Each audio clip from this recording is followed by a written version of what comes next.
ఇంచుమించు మన ఛానల్లో వీడియోస్ పెట్టి 10 రోజుల పైనే అవుతుందన్నమాట. ఎందుకంటే పండగ సేవలు అయితే వచ్చాయి కదండి. ఒక 4 రోజులు అప్పుడు వీడియో అయితే చేయలేదు. దాని తర్వాత ఇంట్రెస్ట్ అయితే పోయిందనమాట. మళ్ళీ నా వీడియోస్ నేనే ఒక 10 సార్లు చూసుకోవడం వల్ల మళ్ళీ ఊపి రావాలంటే అలాగే చేయాలి మరి. సరే, ఈరోజు వీడియో మీ అందరికీ తెలిసిందే, పిఎం విశ్వకర్మ గురించి. ఈ గత 5 రోజుల నుంచి కూడా చాలామంది వాట్సాప్లో మెసేజ్లు అయితే పెడుతూ ఉన్నారు. ఈ 10 రోజులు మన ఛానల్లో వీడియో పెట్టకపోవడం వల్ల పాత వీడియోస్ ఏదైతే ఉన్నాయో అవి బాగా వైరల్ అయితే అయ్యాయి అనమాట. యూట్యూబ్ ఆల్గోరిథం అలా పనిచేస్తుంది. అయితే డైలీగా వీడియో పెట్టినా వైరల్ అయితే అవ్వవు. కనీసం ఒక 3 రోజులకు ఒకసారి 2 రోజులకు ఒకసారి అలా పెడితే ఓకే. ఎందుకంటే యూట్యూబ్కి వీడియో ఎలాంటిది ఎవరికి చూపించాలనేది అర్థం చేసుకోవడానికి 24 నుంచి 48 అవర్స్ అయితే టైం పడుతుంది అనమాట. ఓకే, అయితే ఈరోజు మనం టాపిక్లోకి అయితే వెళ్ళిపోదాం. మీ అందరికీ తెలిసిందే పిఎం విశ్వకర్మ పథకం గురించి. ఇది ఉదయం లేచిన కాడి నుంచి కూడా ప్రతి ఒక్కరు ఈరోజే లాస్ట్ డేటు ఇదే పని అయిపోయింది అనమాట చాలామందికి. అయితే ఈరోజు అసలు పిఎం విశ్వకర్మకి లాస్ట్ డేట్ ఉందా లేదా, అది ఉంటే ఒకవేళ ఎప్పుడు, సెంట్రల్కి సంబంధించిన పథకాలు ఈ ఒక్క పథకమే కాదండి, ఇంకా చాలా పథకాలు ఉన్నాయన్నమాట. వాటికి దేనికి కూడా లాస్ట్ డేట్ అంటూ ఉండదు. ఈ పథకాలకి ఒక్కొక్క టైంలో సైట్ అవ్వకపోవడం వల్ల అప్లికేషన్స్ అనేది మనం పెట్టకపోవచ్చు, కానీ ఎప్పుడైనా సరే మీరు అప్లికేషన్ అనేది సబ్మిట్ చేయొచ్చు, అవుతాయి కూడా. ఇప్పుడు మీకు పిఎం కిసాన్ ఉంది, అలాగే ముద్రా లోన్ ఉంది, తర్వాత పిఎం స్వానిధి ఉంది, నెక్స్ట్ ఈ శ్రమ్ కార్డు ఉంది.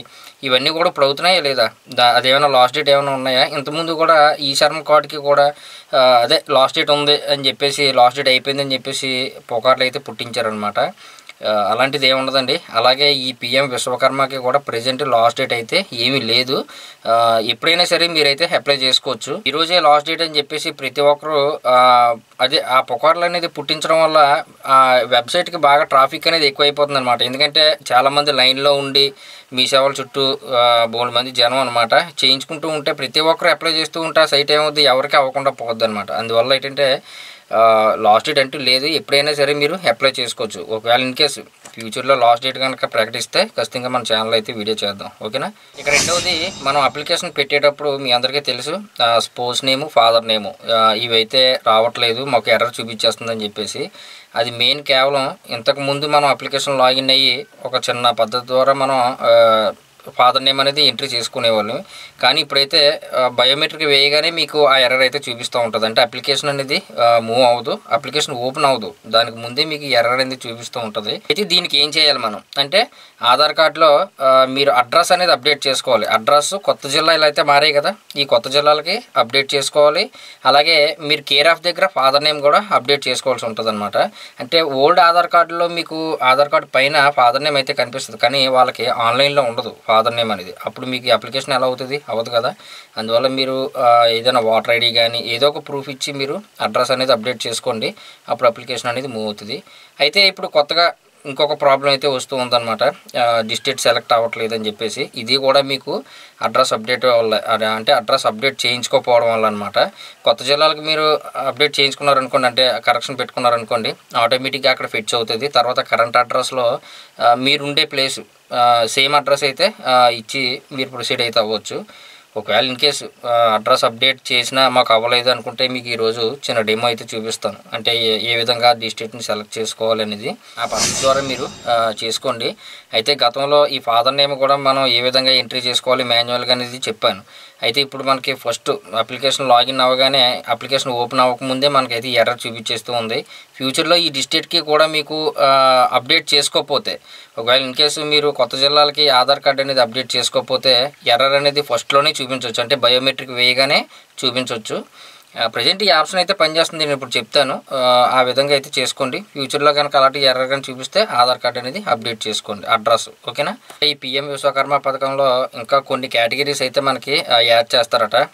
మనకి బిజినెస్ ప్రొఫెషన్స్ అయితే ఉన్నాయి కదా, అందులో మనకి ట్రేడ్ నేమ్ అయితే అడుగుతున్నారు కదా, అవన్నీ పెయింటర్స్, నెక్స్ట్ ఎలక్ట్రిసిటీ చేసేవాళ్ళు, హౌస్ వైరింగ్ చేసేవాళ్ళు, నెక్స్ట్ తాపీ మేస్త్రులు, తర్వాత ఇవన్నిటికి కూడా ఇంకా కొన్ని కేటగిరీస్ అయితే యాడ్ చేస్తారట. ఒకవేళ వస్తే కనుక అది కూడా మనం అయితే చేద్దాం. చిన్న డెమో అయితే చూపిస్తాను. వీడియోని ఖచ్చితంగా పూర్తి వరకు చూడండి, మీకు అర్థమవుతుంది. ఎందుకంటే డౌట్స్ అనేది అడుగుతూ ఉన్నారు కదా ఈ పిఎం విశ్వకర్మ గురించి. గత 4 రోజుల నుంచి కూడా చాలా ఎక్కువ మంది అయితే అడుగుతూ ఉన్నారు. అయితే ఇప్పటి నుంచి మన ఛానల్లో వీడియోస్ అయితే వస్తూ ఉంటాయి, ఫాలో అవుతూ ఉండండి రెగ్యులర్గా. మీకు ఎంప్లాయ్మెంట్ గురించి, నెక్స్ట్ తర్వాత ఆరోగ్యశ్రీ కార్డు గురించి ఈ వీడియోస్ అయితే ఉన్నాయన్నమాట. అవి కూడా మీకు ఛానల్ అయితే పోస్ట్ చేస్తాను. ఎంప్లాయ్మెంట్ గురించి కూడా చాలామంది అడుగుతూ ఉన్నారు, దాని గురించి ఆ వీడియోలో అయితే మాట్లాడదాం. ఈ వీడియో అయితే చివరి వరకు చూసిన తర్వాత మీకు నచ్చితే ఖచ్చితంగా లైక్ చేయండి. అలాగే మన ఛానల్ మాత్రం సబ్స్క్రైబ్ చేసుకోవడం మర్చిపోవద్దు.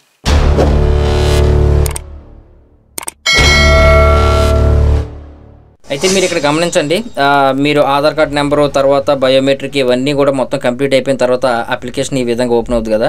ఓపెన్ అయిన తర్వాత ఇక్కడ ఆధార్ అడ్రస్ అని చెప్పేసి కనిపిస్తూ ఉంది. ఆధార్ అడ్రస్ డిఫాల్ట్గా ఇక్కడ తీసుకుంటుంది. బట్ ఏంటంటే ఇక్కడ వీళ్ళు కొత్త జిల్లాలకి మార్పించుకోకపోవడం వల్ల ఏంటంటే ఇక్కడ డిస్ట్రిక్ట్ అనేది సెలెక్ట్ అవ్వదన్నమాట. ఇలాంటప్పుడు మీరు ఏం చేయాలంటే జస్ట్ దీని మీద రైట్ క్లిక్ చేయండి. ఇలాగా బయట ఇలా రైట్ క్లిక్ చేయండి. రైట్ క్లిక్ చేసిన తర్వాత కిందకు వచ్చిన తర్వాత ఇక్కడ ఇన్స్పెక్ట్ అని చెప్పేసి ఉంటుంది, దీంట్లోకి అయితే వెళ్ళండి. వెళ్ళిన తర్వాత ఇక్కడ మీకు చూడవచ్చు పైన మీకు టాగిల్ డివైస్ టూల్ బార్ అని చెప్పేసి కనిపిస్తూ ఉంటుంది. దీని మీద ఒకసారి క్లిక్ చేయండి. క్లిక్ చేసిన తర్వాత మళ్ళీ ఇక్కడ పక్కన మీకు సెలెక్ట్ అన్ ఎలిమెంట్ అని చెప్పేసి ఉంటుంది. దీన్ని కూడా మీరు ఇలా క్లిక్ చేసుకోండి. క్లిక్ చేసుకున్న తర్వాత మీకు ఎక్కడ డిస్ట్రిక్ట్ కదా మీకు అవ్వలేదు, జస్ట్ దీని మీద ఇలా మౌస్ తీసుకెళ్ళి పెట్టండి. ఇలా మౌస్ తీసుకెళ్ళి పెడితే ఈ డిస్ట్రిక్ట్ని ఇలా సెలెక్ట్ అయ్యి ఉంటుంది అనమాట. ఈ మౌస్ తోటి ఇలాగ క్లిక్ చేయండి. క్లిక్ చేస్తే మీరు ఇక్కడ చూడవచ్చు మనకి ఈ ఎలిమెంట్స్ అయితే సెలెక్ట్ అయ్యాయి కదా. ఇక్కడ నేను కొద్దిగా పెద్ద చేసి చూపించాను మీకు.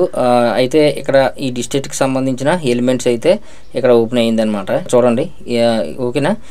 దీని మీద ఇలా సెలెక్ట్ చేసుకోండి. సెలెక్ట్ చేసుకున్న తర్వాత ఇక్కడ దీని మీద డబుల్ క్లిక్ చేశారనుకోండి, మీకు ఈ విధంగా కిందనైతే ఓపెన్ అవుతాయి అనమాట. ఇక్కడ గ్రూప్ ఇన్పుట్ ఇవన్నీ కూడా ఉంటాయి. అయితే ఇక్కడ మీకు నన్ అని చెప్పేసి ఉంటుంది, ఓకేనండి. ఇక్కడ జాగ్రత్తగా మీరు చూడవచ్చు.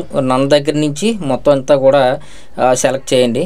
సెలెక్ట్ చేసి దాన్ని డిలీట్ చేయండి. మొత్తం పాయింటర్, ఈవెంట్స్, నెక్స్ట్ నన్ను ఇవన్నీ కూడా మీరు డిలీట్ అయితే చేసేయండి. కీబోర్డ్లోకి డిలీట్ అని చెప్పేసి ప్రెస్ చేస్తే పోద్ది. ఆ జిల్లా పేరెంట్ అనేది ఇక్కడ మీరు టైప్ చేయవలసి ఉంటుంది అనమాట. నేనైతే టైప్ చేస్తున్నాను.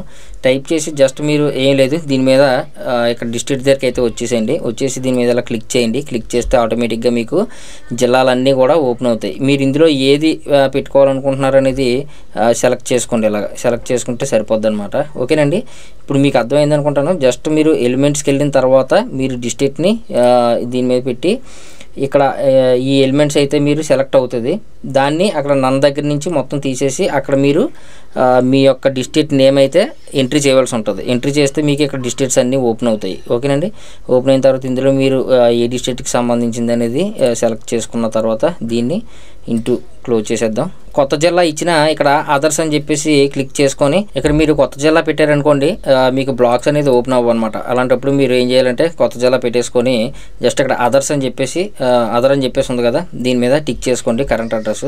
తర్వాత ఇక్కడ గ్రామ పంచాయతీ అవునా కాదా, ఎస్ఆర్ నో అని పెట్టేసుకోండి. తర్వాత కరెంట్ అడ్రస్లో ప్రజెంట్ మీరు ఏ కొత్త జిల్లాలో అయితే ఉన్నారో ఆ అడ్రస్ అయితే ఇక్కడ మెన్షన్ చేసేయండి. అంటే ఆధార్ కార్డులో ఉన్న అడ్రస్ మెన్షన్ చేసేవచ్చు అనమాట. తర్వాత నుంచి ఇక్కడ స్టేట్, డిస్ట్రిక్ట్ ఇవన్నీ కూడా మీరు సెలెక్ట్ అయితే చేసుకోవచ్చు.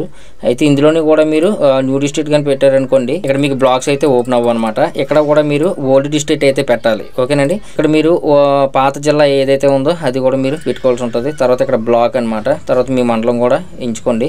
ఎంచుకున్న తర్వాత మీ యొక్క పంచాయతీ, తర్వాత ఇక్కడ మీ యొక్క పంచాయతీని కూడా మీరైతే ఇక్కడ పెట్టేసుకోండి. ఇక్కడ నుంచి అప్లికేషన్ ప్రాసెస్ మీ అందరికీ తెలిసిందే కదా, ఈ విధంగా అయితే మీరు చేసుకోవచ్చు. ఓకేనండి, ఏమైనా డౌట్స్ ఉంటే కనుక ఒకసారి నాకు కింద కామెంట్ సెక్షన్లో మెన్షన్ చేయండి. నేనైతే మీకు చెప్పడానికి అయితే ట్రై చేస్తాను. వీడియో నచ్చితే ఖచ్చితంగా లైక్ చేయండి. అలాగే మన ఛానల్ మాత్రం సబ్స్క్రైబ్ చేసుకోవడం మర్చిపోవద్దు.